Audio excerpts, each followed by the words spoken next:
Shalom, jemaat kekasih Kristus. Kita jumpa kembali di dalam program Resapi, renungan singkat pemelihara iman dari GKI Klasis Bojonegoro. Pada hari ini kita akan merenungkan sebuah tema, dipakai dan diperkenan Tuhan. Saya bacakan bagi kita sekalian bagian Alkitab di dalam kitab Bilangan pasal 22 ayat 18. Bilangan 22 ayat 18. Tetapi Bileam menjawab kepada pegawai-pegawai Balak, sekalipun Balak memberikan kepadaku emas dan perak seistana penuh, aku tidak akan sanggup berbuat sesuatu yang kecil atau yang besar yang melanggar titah Tuhan Allahku. Saudara, kalau kita membaca kisah Bileam ini secara lebih utuh, kita akan menemukan beberapa pertanyaan.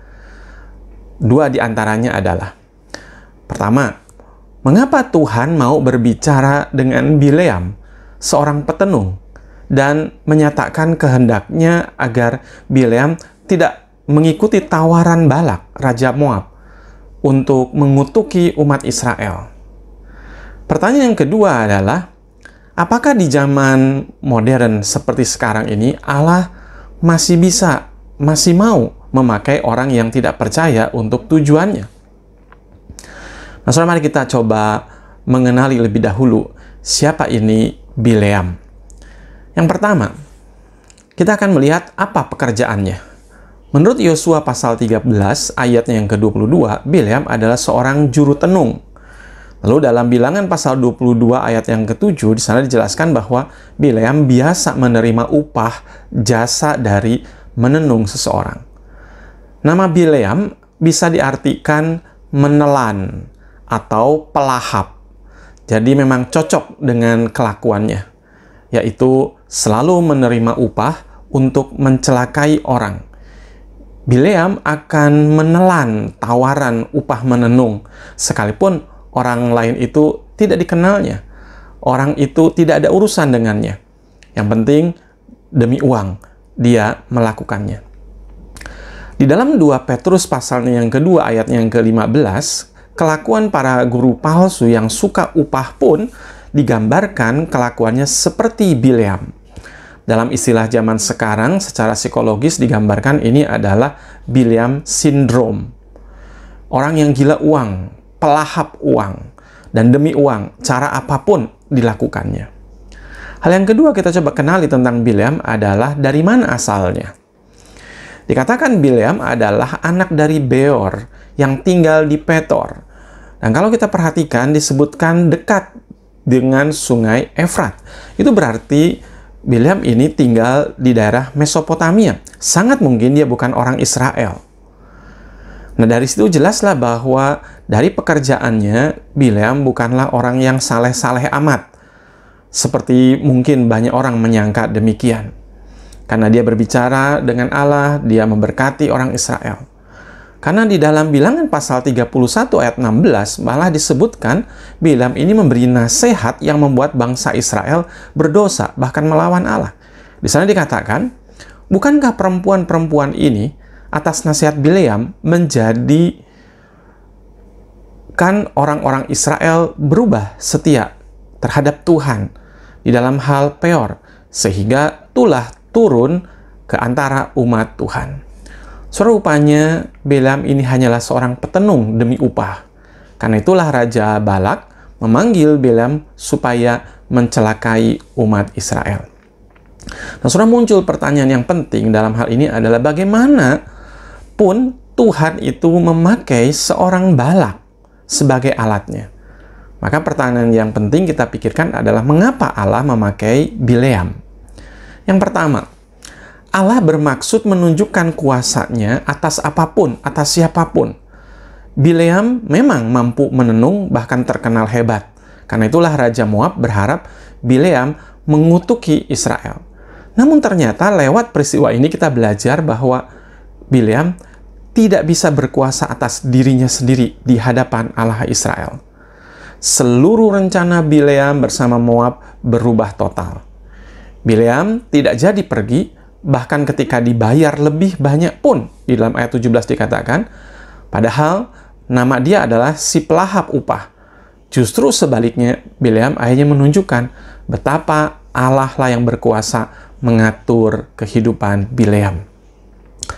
Di dalam ayat 18 dikatakan, sekalipun Balak memberikan kepadaku emas dan perak seistana penuh, aku tidak akan sanggup berbuat sesuatu yang kecil atau yang besar yang melanggar titah Tuhan Allahku.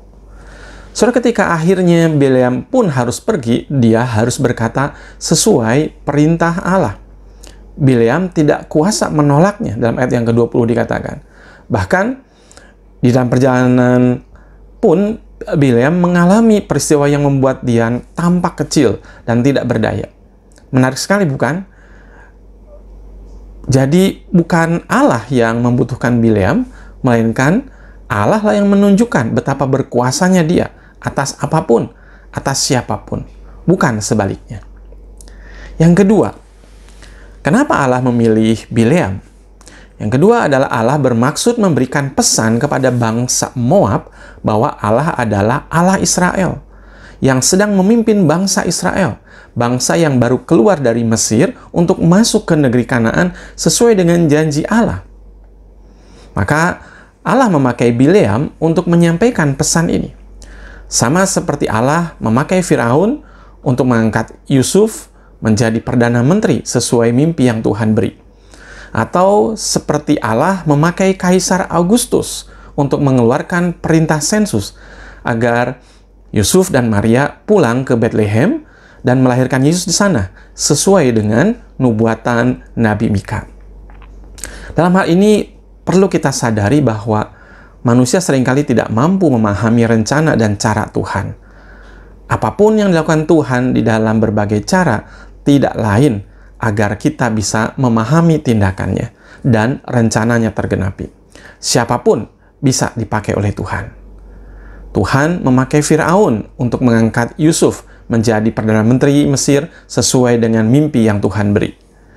Tuhan memakai Koresi, Raja Persia, untuk membebaskan bangsa Yehuda dari pembuangan, bahkan kembali ke Yerusalem untuk membangun kembali bait Allah.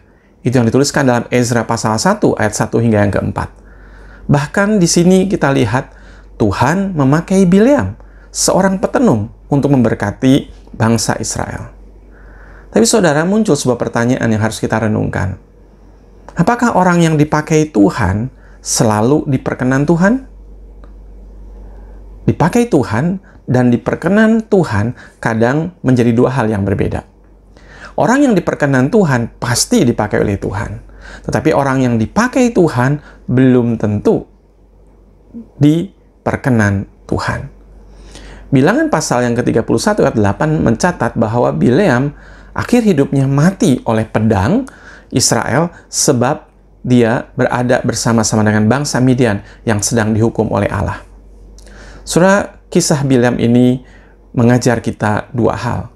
Pertama, jangan takut pada apapun dan siapapun, tetapi takutlah kepada Allah yang hidup. Bangsa Israel hendak dikutuki oleh Bileam, tetapi Allah yang melindunginya. Yang kedua, Allah bisa memakai apapun dan siapapun, namun itu tidak berarti orang yang dipakai Allah adalah orang yang diperkenannya. Karena itu di dalam Matius pasal yang ke-7 ayat 21 hingga 23 Tuhan mengingatkan, bukan setiap orang yang berseru kepadaku, Tuhan, Tuhan, akan masuk ke dalam kerajaan sorga. Melainkan dia yang melakukan kehendak Bapakku yang di sorga. Pada hari terakhir, banyak orang akan berseru kepadaku, Tuhan, Tuhan, bukankah kami bernubuat demi namamu, dan mengusir setan demi namamu, dan mengadakan banyak mujizat demi namamu juga? Pada waktu itulah aku akan berterus terang kepada mereka dan berkata, aku tidak pernah mengenal kamu. Enyahlah daripadaku, kamu sekalian pembuat kejahatan. Karena itu, saudara sekalian, marilah kita mencari perkenan Tuhan. Mari kita berdoa.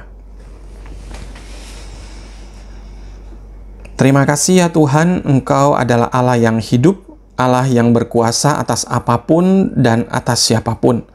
Engkaulah tempat perlindungan kami. Kami mohon lindungilah kami dari segala yang jahat dan hindarkanlah kami dari segala sakit penyakit. Kiranya Tuhan juga berkenan memakai hidup kami untuk jadi saluran berkat-Mu dan kemuliaan nama-Mu. Demi Kristus Yesus, kami berdoa. Amin. Selamat beraktivitas, Tuhan memberkati kita semua.